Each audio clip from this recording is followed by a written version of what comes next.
मध्य प्रदेश के बैतूल में एक ऐसी संस्था है जिसके कार्य की सभी जगह सराहना हो रही है। संस्था का नाम अंकुरित आहार परिवार है। इसके सदस्य रोज सुबह जिला अस्पताल पहुंचते हैं, जहां मरीजों और उनके परिजनों को पौष्टिक आहार के रूप में नाश्ता वितरित करते हैं। इस कार्य को पूरे 26 साल हो गए हैं। इसकी शुरुआत 1 जनवरी 1999 में हुई थी, जो अनवरत चल रही है। ये बैतूल के जिला अस्पताल का परिसर है और जो समाजसेवी भगवान से प्रार्थना कर रहे हैं वे अंकुरित आहार परिवार के सदस्य हैं। प्रार्थना के बाद ये सभी जिला अस्पताल में भर्ती मरीजों और उनके परिजनों को पौष्टिक आहार के रूप में नाश्ता वितरित करते हैं। इस नाश्ते में कभी पोहा, कभी दलिया और कभी अंकुरित आहार रहता है। 1 जनवरी 1999 को कुछ लोगों ने मिलकर यह कार्य शुरू किया था और धीरे धीरे उनके साथ और भी लोग जुड़ते गए। आज इनकी संख्या 50 से ज्यादा पहुंच गई है। इन समाज सेवियों ने संस्था का नाम अंकुरित आहार परिवार रखा है। पहले तो ये खर्च स्वयं करते थे, धीरे धीरे जन सहयोग मिलने लगा। लोग जन्मदिन, शादी की सालगिरह और पुण्यतिथि पर सहयोग करते हैं। अब स्थिति यह है कि संस्था को विदेश से भी सहयोग मिलने लगा है। मरीज के परिजन भी नाश्ता मिलने से खुश हो जाते हैं। मरीज के परिजन श्याम वाघमारे का कहना है कि अंकुरित आहार परिवार बहुत अच्छा कार्य कर रहा है।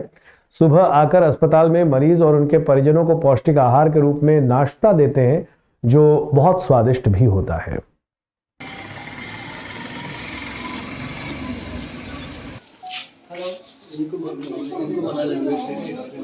आप लोग नाश्ता कर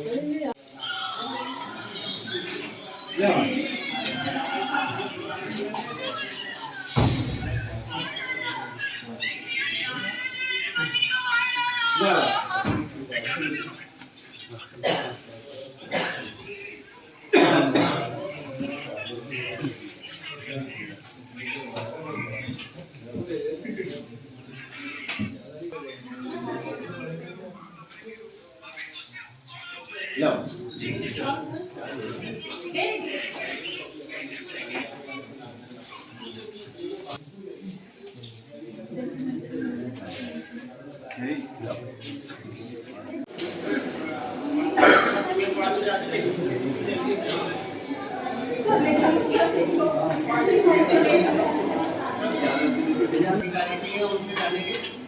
आप कब से मदद हो, कब से देख रहे हैं योजना को?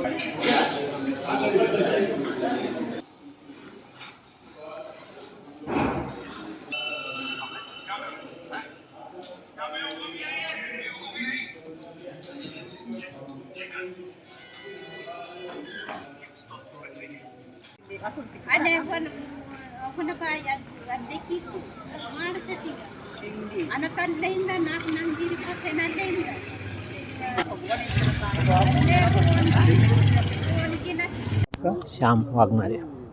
श्याम वाघमारे श्याम कब से अस्पताल में है और 2 दिन हो गए। जी, सुबह सुबह क्या होता है यहाँ? नाश्ता मिलता है आपने उसर, हाँ और वो उसर पेशेंट को भी दे सकते हैं। हाँ।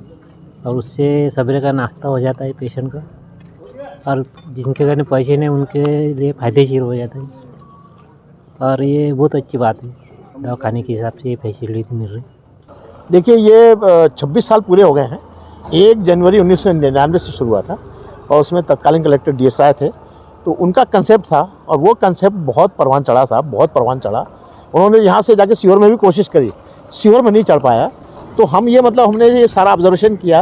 कितने लोगों को वितरित करते हैं? और हम लोग जो है यहाँ पर जो है 1000 दोने भरते हैं।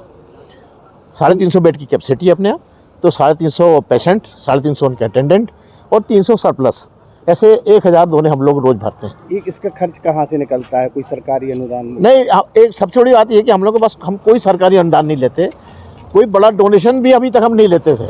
अब हमने शुरुआत इसलिए करी प्राइवेट से, क्योंकि हमारा जो है नॉर्म्स बढ़ते जा रहे हैं।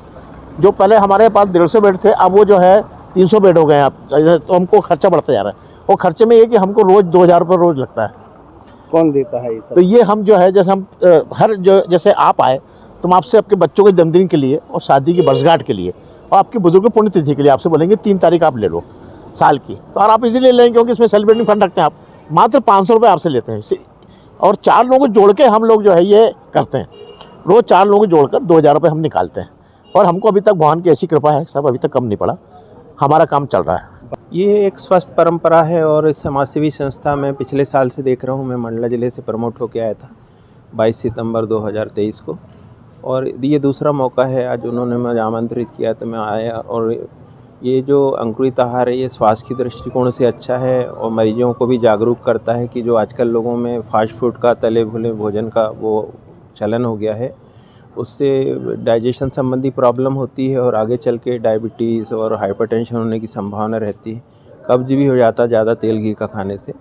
और इस स्वस्थ अंकुरित आहार से क्या रहता है, उनको जो ज़रूरी शरीर के लिए प्रोटीन विटामिन मिलते हैं और उनकी भूख भी संतुष्ट होती है और शक्ति भी मिलती है, उनको कार्य की ऊर्जा मिलती है और पेट का भी जो डाइजेशन संबंधी प्रॉब्लम नहीं होती है, बल्कि डाइजेशन इससे और सुधरता है।